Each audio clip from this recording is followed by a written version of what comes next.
going on, everyone? Dr. Josh Hand here for Lifestyle Locker Radio. This is the Race to 100, episode 14, and this is the last one before the true race to the 100-mile ultra marathon that I'm doing next week. So this is episode 154 of Lifestyle Locker Radio. As you know, I like to start off all of these with a quote. So I'm just looking off to the side of, to the side of the camera here, and here's the quote for the day. Trust the wait. Embrace the uncertainty. Enjoy the beauty of becoming. When nothing is certain, anything is possible. And let me share this with you. As you can see, I'm in this beautiful setting here. I'm actually in Penn State. I'm actually just outside Penn State. And this is a campground. This is our little cabin we're staying in. I mean, I couldn't even park my pickup truck in this thing. And it's kind of like would fit a smart car in it. So if it's me, Meredith, and my dog Gunner, they actually just went for a walk because they knew I was recording. Maybe they didn't want to be in the video, but nonetheless, I love them and excited that we're on this little mini journey. So this week in training was an interesting week. So Monday started off Jewish holiday, right? I worked half a day in the morning, headed out to Brooklyn to be with my family, where we have our last meal before we fast, right? We're supposed to fast for 25 hours. And let me tell you this. You know, I didn't eat that well that night. I mean, I started off okay, but I'm eating things I'm not normally eating. So I had fried chicken, chicken breasts and a couple other things. And then I ended off, they had a chocolate babka, which was dessert, which is loaded with sugar, probably all crappy oils that are inside it and all sorts of stuff. And I know better. I know better. But what happened was, yeah, that was my finish to the night. And I fast the next day. And I told myself, since I am training, I'm not giving up water. I'm going to still have water, but I won't have any food for the 25 hours. I woke up feeling pretty good. A little mild, dull headache.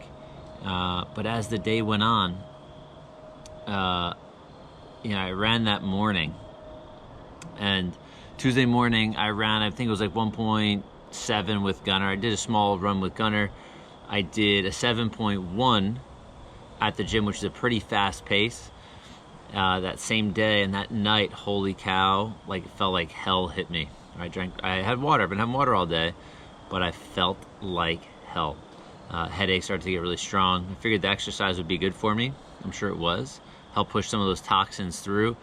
But that night, you know, we break the fast, and normally you get to eat some awesome food. The Jewish holiday, when we're breaking fast at ours, they call it dairy. Even though they call eggs dairy, they call tuna fish dairy, they call whitefish salad dairy.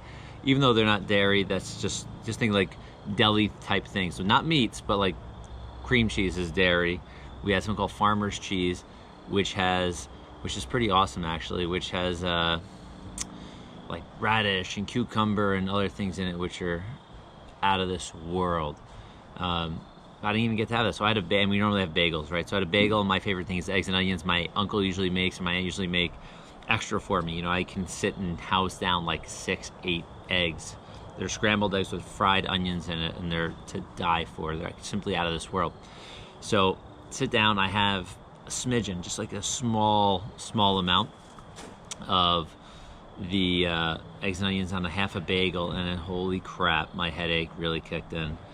And it started to get worse. So I'm like, you know what, let me see if I keep eating it, if it gets a little better. So I had a little more, had half a bagel, another half with some scallion cream cheese, which was homemade scallion cream cheese, so lots of fresh onions in there, and then salt, pepper, the whole 9 yards, and some lox on there as well. So I sit down. I had to get on the couch, right? So I get on the couch. I believe, I'm trying to think if I got adjusted that night or not. I think I may have got adjusted during the day in the office before, or actually, right, I got adjusted in Brooklyn. I got adjusted at the house because I felt like crap. And so after being on the couch, after breaking the fast, it's like 8:30 p.m. I said, we got to tap out. We got to get out of here. My two nephews, or actually my one nephew, was going crazy. Jack, the baby, was fine. Connor was fine. But they had to get out, so I said, let's have the opportunity. Everybody's leaving. Let's just follow them out. So we leave. We get home. Meredith actually had to drive home from Brooklyn, which she's normally not doing. And when we get back into Rockland County, it's like an hour and change drive. So it's pushing like 9:30 when we get in the door. I almost had her pull over on the side of the road on the highway for me to throw up. I just, like, I'm not sure if it was the pain, something, the toxicity from the food before, the night before, you know, the lack of caffeine, the combination of many things. Because I normally don't eat anything anyway until about 2 p.m. So 1 to 2 p.m. daily. So for me, it wasn't anything, you know, I don't know. It was odd. It was really odd. So I get home, we get in the door, Meredith goes to one restroom, I go to the other, and I just go, holy cow. I prayed to the porcelain god and just threw up every single thing I ate, maybe even some of the food from the day before. I know it's a long, gruesome story, but nonetheless, felt like garbage. Really felt like garbage. And yeah, it was, I don't want to think about it because I hate throwing up. I haven't done that in so long. And fast forward, you know, so it was Tuesday into Wednesday, not Monday into Tuesday. So Tuesday into Wednesday, and so 8 miles in, eight and change miles in already. Wednesday I feel like garbage. Thursday after throwing up at night, or Wednesday night after throwing up at night, going to the bathroom, had big crap in the morning. So like, everything was purging out of my system. Decided to go for a run. I felt pretty good. I'm like, wow, I actually feel really good. Did a 13.2 and change mile. I think 13.24 was the actual number. Mile. Decent pace. Felt amazing. Felt absolutely amazing. Then I said, you know what? The next day I'm going to add just a couple more miles, 2-3 more miles, depending on how I do. Next day, 15.4. Felt awesome. Felt really good. Even though my Garmin lost GPS connection, so be it. It sucked. But that happened. So, what was I going to say? So 15.4, and then we get to, you know, we leave Friday. I trained, 15.4 was Friday, and get here Saturday, we leave crack of dawn, you know, early morning to get to Penn State. It's just like a long weekend here. Spent some good time with Meredith and Gunnar and this little, you know, 200 square foot, maybe 100 square foot cabin of ours. Even though the scenery is beautiful, the setting is beautiful, and it's actually nice and quiet tonight as I'm recording this on Sunday. And yeah, we ate a breakfast on Saturday when we got here. We went to a place we frequent called the Waffle Shop.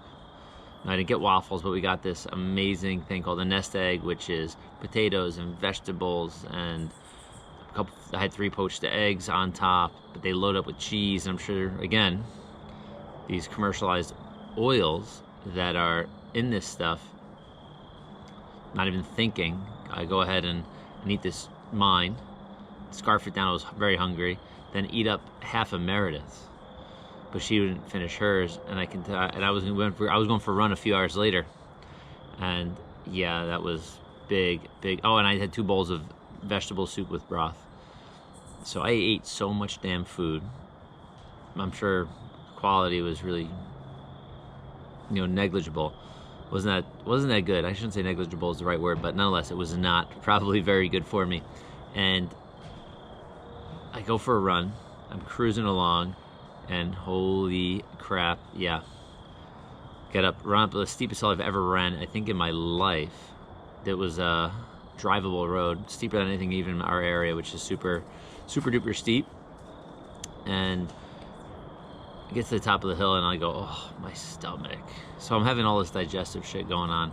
Had to run down to the bottom, run straight to a bathroom, and I tapped out. So I tapped out like 3 and change miles, and ended up walking a little bit with Gunnar and Meredith around this cool little town called Belfont. And yeah, that was the end of my running week. And I think we did just over 40 miles this week.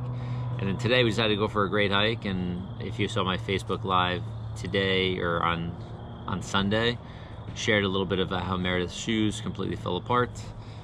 She got, you know, you've heard of people getting deflopped. Both the soles of both of her hiking shoes actually fell off. It's kind of comical, but she got to experience hiking barefoot practically, you know, with the top of the boot on, but nothing on the bottom. And wasn't the easiest thing, but you know, as fate has had it, it stopped us at just at 3.98 miles. I didn't even look at my watch. I should have walked an extra like 4 steps, but about 4 miles today. and that's my training week. And the rest of this week is going to be we call walk week. I'm tempted to run a few 5Ks. We'll see how I decide to do, but I had to go out even last night. My legs were so sore, like bad sore. Went out and bought a softball so I can roll out on the cabin floor, and I'll probably share some of the video of that. If you guys haven't checked it out on Facebook Live, there will be some foam rolling or lacrosse balling in the cabin. I'll show you what I'm doing for my legs. So that's it. I hope you're having a fantastic week. Look forward to sharing the following Sunday. I cannot promise that Sunday I will be recording. There may be a car version of this episode, and I may just have to export the audio real quick. There'll be nothing done with video, but we're gonna have post 100-mile last race to 100 recording next week, or possibly the week after. We'll see, so you can hear a little bit of the recovery. So that's it. Have a great one. And my crew is back here. They're right here. They're coming in. Is your recording gonna sound like, oh? No, it won't sound like that. But yeah, so there will be some GoPro action probably during the race. We'll record a bunch, and we'll do our best to document everything that we can. Multiple cameras, lots of cool experience. You hear from the crew chief here. So she'll be the crew chief, right? Crew captain, and that's the crew maniac. I'm gonna try to attempt to take him, if they let me, for maybe one loop of the race, overnight to calm him down, give him a little exercise, because I'll be moving a little slower at miles 70, 80, 90 than I will be in the beginning. So that's it. Have a great day, evening, night. We'll talk to you soon on the next episode of Lifestyle Locker Radio. Peace out.